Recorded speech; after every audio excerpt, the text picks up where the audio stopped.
আজি এই ভিডিঅ'টোত আমি আলোচনা কৰিম মেট্ৰিক পাছ কৰা ষ্টুডেণ্টসকলক কি এৱাৰ্ড দিয়া হ'ব চৰকাৰৰ পৰা আৰু এইচএছ পৰীক্ষা পাছ কৰিলে চৰকাৰে তোমালোকক কি এৱাৰ্ড দিয়া হ'ব আৰু এইবোৰ তোমালোকে কেনেকৈ পাবা কি কৰিব লাগিব গোটেইখিনি কথা আলোচনা কৰিম কি ডকুমেণ্টছ তোমালোকক লাগিব আৰু কোনে কোনে এই এৱাৰ্ডটো পাব লগতে এইচএছ ষ্টুডেণ্টসকলৰ মনত আৰু কনফিউজন আছে কাৰণ বহুতো কথা ওলাই আছে যে যোৱা বছৰ যোনটো আছিল যে 60% ফৰ গাৰ্লছ আৰু 75% ফৰ বয়জ সেইটো উঠাই দিয়া কথাও চলি আছে তো কি হয় ৰিয়েল আপডেটটো তোমালোকক দিব চেষ্টা কৰিম আৰু কেতিয়াৰ পৰা তোমালোকৰ আৰম্ভ হ'ব কেনেকৈ এপ্লাই কৰিবা আৰু এপ্লাই কৰোঁতে কি ডকুমেণ্টছ তোমালোকক প্ৰয়োজন হ'ব গোটেইখিনি কথা A to Z আমি ডিছকাছ কৰিম ভিডিঅ'টো সম্পূৰ্ণ চাবা প্ৰথম আমি ডিছকাছ কৰোঁ SSLC দিয়া ষ্টুডেণ্টসকলৰ বিষয়ে তো সিহঁতক দিয়া হ'ব আনন্দৰাম বৰুৱা এৱাৰ্ড তো বহুত ষ্টুডেণ্টছে কমেণ্ট কৰি জনাই আছিলে যে আনন্দৰাম বৰুৱা এৱাৰ্ডৰ বিষয়ে অকণমান দিব লাগে যে কেনেকৈ কি কৰিব লাগিব আৰু বহুত ষ্টুডেণ্ট এনেকুৱা আছিলে যোনে বুজিও পোৱা নাছিলে এইটো কি হয় তো এইটো এটা স্কিম হয় যাৰ আণ্ডাৰত যিসকল ষ্টুডেণ্টছে ক্লাছ 10ত ভাল ৰিজাল্ট কৰে সিহঁতক এটা ৰিৱাৰ্ড দিয়া হয় তো আগতে কি দিয়া আছিলে আগতে লেপটপ দিছিলে এইটো লেপটপ স্কিম বুলি আগতে জনা গৈছিলে কিন্তু কোভিডৰ পিছৰ পৰা কিন্তু লেপটপ নিদিয়া হ'ল তো ইয়াতে তোমালোকে চাব পৰা 2005ৰ পৰা আছিলে তাৰপিছত 2019লৈ লেপটপে দি আছিলে কিন্তু 2020ত চোৱা কেছ প্ৰাইজ দিছিলে 20,000 টকা 2019ৰ আগলৈ আৰু 2019তো কিন্তু লেপটপ দিছিলে কিন্তু 2020ৰ পৰা আকৌ কেছ দিয়া আৰম্ভ হ'ল 2020 দিলে 20,000 টকা 2022 দিলে 16,000 ৰুপিজ তাৰপিছত 2023 দিলে আকৌ 15,000 ৰুপিজ আৰু 2024ৰ কথা যদি মই কওঁ তেনেহ'লে 12,500 ৰুপিজ দিছে তো প্ৰাইচটো কিন্তু কমি আহি আছে তোমালোকে এইটো নটিচ কৰিছানে নাই নাজানো কিন্তু বহুতো ইউটিউব চেনেলত দি আছে যে 15,000 টকা বুলি কিন্তু সেইটো দুবছৰমান আগৰ কথা হয় যোৱা বছৰ কিন্তু 12,500 টকাহে দিছিলে এই বছৰ কিমান দিয়ে ঠিক নাই কিন্তু ইয়াৰ এলিজিবিলিটি ক্ৰাইটেৰিয়াটো কি হয় বহুতো ষ্টুডেণ্টে সুধি আছিলে এইটো কিমান পালে আমি সেই কেছ প্ৰাইচটো পাম তো সেই কেছ প্ৰাইচটো পাবৰ কাৰণে তোমালোকে ষ্টাৰ মাৰ্কছ বা ষ্টাৰ মাৰ্কৰ ওপৰত মাৰ্কছ স্ক'ৰ কৰিব লাগিব তো কোনোবা যদি 74.5% যদি পোৱা তেতিয়াও তোমালোকে নাপাবা তোমালোকে 75% বা তাতকৈ ওপৰত স্ক'ৰ কৰিব লাগিব এই এৱাৰ্ডটো পাবৰ কাৰণে আৰু এটা কণ্ডিশ্যন হৈছে সেইটো তোমালোকে সেৱা বৰ্ডৰ ষ্টুডেণ্ট হ'ব লাগিব তোমালোকে যদি CBSE বৰ্ড বা বেলেগ কোনোবা বৰ্ডত পঢ়িছা তেতিয়া কিন্তু এই এৱাৰ্ডটো নাপাবা তাৰপিছত নেক্সট কথা হৈছে ডকুমেণ্ট কি ৰেডি কৰি ৰাখিব লাগিব তো তোমালোকে কম্পিউটাৰ দোকানটো সুধি চাব পৰা কি ডকুমেণ্ট তোমালোকক লাগিব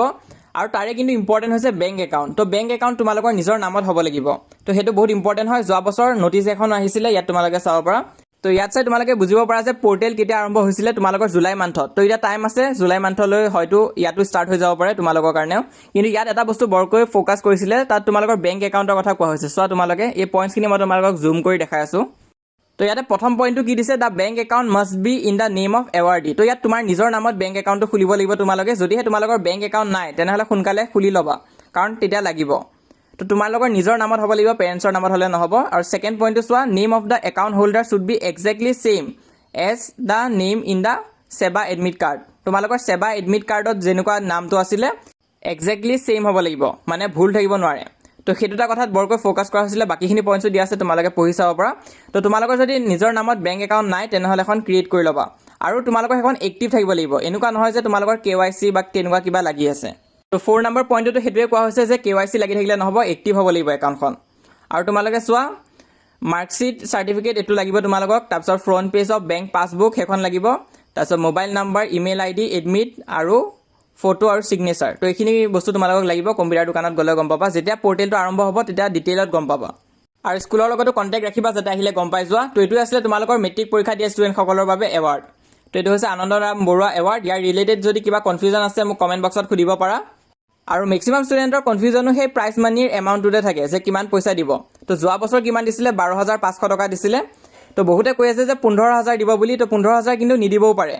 তাৰে জেগাত কিন্তু এনেকুৱা হ'ব পাৰে যে তোমালোকৰ প্ৰাইজ মানিটো আৰু কমিহে গ'ল আগতকৈ তো এক্সেক্টলি ক'ব নোৱাৰি কিমান পইচা দিব কিন্তু নিশ্চয় কিবা এটা দিব আৰু প্ৰতি বছৰ দি আহিছে তোমালোকে যদি ষ্টাৰ মাৰ্ক পাইছা বা তাতকৈ এবভ পাইছা তেনেহ'লে এপ্লাই কৰিবা তো এতিয়া আমি ডিছকাছ কৰিম এছএছ কেণ্ডিডেটবিলাকৰ বিষয়ে যে তোমালোকে যদি এছএছ পৰীক্ষাত ভাল মাৰ্কছ স্ক'ৰ কৰিছা তেনেহ'লে তোমালোকক চৰকাৰে কি দিব তো তোমালোকক প্ৰজ্ঞান ভাৰতী স্কুটি স্কিমৰ আণ্ডাৰত স্কুটি প্ৰদান কৰিব যিসকলে ভাল মাৰ্কছ স্ক'ৰ কৰিছা তো এতিয়া মেইন কথা হ'ল যে কোনে স্কুটি পাব আৰু কোনে নাপায় তো আগতে ৰুলছবিলাক চিম্পল আছিলে প্ৰথম কথা তোমালোকে অসমৰ ষ্টুডেণ্ট হ'ব লাগিব ৰেচিডেঞ্চি আছাম হ'ব লাগিব ছেকেণ্ড কথাটো হৈছে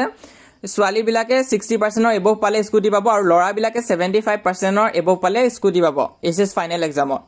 আৰু তোমালোকে নিজৰ ষ্টাডি 12ৰ পিছতো কণ্টিনিউ কৰিব লাগিব তো এইখিনি নিয়ম আছিলে কিন্তু এবাৰ তেনেকুৱা নহয় এবাৰ কণ্ডিশ্যন অকণমান বেলেগ আছে দুটা নতুন কণ্ডিশ্যন আছে তো ইয়াতে তোমালোকে চোৱা প্ৰথম কণ্ডিশ্যনটো হৈছে এবাৰ ল'ৰা আৰু ছোৱালী দুটাই 80%ৰ ওপৰত পাব লাগিব স্কুটি পাবৰ কাৰণে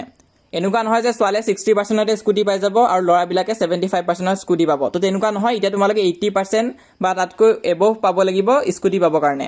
আৰু নেক্সট পইণ্ট হৈছে তোমালোকে ৰেগুলাৰ কোৰ্চত এনৰোল কৰিব লাগিব কলেজবিলাকৰ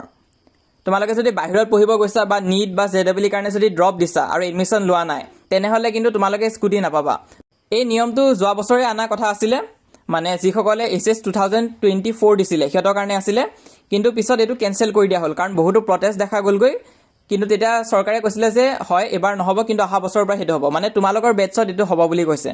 তো ইয়াত তোমালোকে চাব পৰা প্ৰথম ক্ৰাইটেৰিয়াটো হৈছে 80%, ছেকেণ্ড হৈছে তোমালোকে ৰেগুলাৰ কোৰ্চত এনৰোল কৰিব লাগিব। তো বহুতো ষ্টুডেণ্টছে এইটো নিয়মটো বেয়া পাইছে এইটো অনাৰ কাৰণে, আৰু কিছুমানে কিন্তু এই নিয়মটো ভাল পাইছে যে ইকুৱেলিটি হোৱা বুলি সিহঁতে কৈ আছে। কাৰণ ইকুৱেলিটি যদি কৰিব বিচাৰিছিল তেনেহ'লে চৰকাৰে 70%তো আনিব পাৰে, যে ল'ৰা আৰু ছোৱালী দুটাৰ কাৰণে 70%, কিন্তু তাকে নকৰি চৰকাৰে 80%ত আনি দিছে both ফৰ গাৰ্লছ আৰু বয়জ। তো ইয়াৰ কাৰণে কিন্তু এবাৰ স্কুটি পোৱা ষ্টুডেণ্টৰ নাম্বাৰো কমিব এইবছৰ বহুতো চেনেলে এই বুলিও ভিডিঅ' বনাই আছে যে তোমালোকে ভিডিঅ'বিলাক যিমান পাৰা লাইক আৰু শ্বেয়াৰ কৰা যাতে চৰকাৰে ভিডিঅ'টো পায়, কিন্তু তেনেকুৱা কৰি কোনো ধৰণৰ লাভ নাই। তোমালোকে যদি সঁচাকৈ জনাব বিচাৰিছা তেনেহ'লে এক্সত টুইট কৰিব পাৰা, কিন্তু সেইটো দি ইমান এটা কাম নাহিব। তো হ'লেও যিখিনি ইনফৰমেশ্যন আছিল মই তোমালোকক দি দিছোঁ, তোমালোকে নিজৰ টপাৰ ফ্ৰেণ্ডছবিলাকক শ্বেয়াৰ কৰা যাতে সিহঁতেও এই কথাখিনি গম পায়। আৰু তোমালোকৰ যদি পাৰ্চেণ্টেজটো আহিছে তেনেহ'লে তোমালোকেও এপ্লাই কৰিব পাৰিবা যেতিয়া এপ্লাই আৰম্ভ হ'ব। আৰু আমাৰ হোৱাটছআপ চেনেলত জইন কৰি থৈ দিবা, তাত সকলো ধৰণৰ হেল্প আৰু আপডেট পাই থাকিবা। তাৰ উপৰি এইটো হৈছে আমাৰ ইনষ্টাগ্ৰাম পেজ, যদি ইনষ্টাগ্ৰাম ইউজ কৰা তাতো ফ'ল' কৰিব পাৰা, আৰু যদি ইউজ নকৰা কোনো কথা নাই, তোমালোকে ইউটিউবত আমাক ছাবস্ক্ৰাইব কৰি ৰাখা, আমি যিমান পাৰোঁ তোমালোকক সহায় কৰি যাম।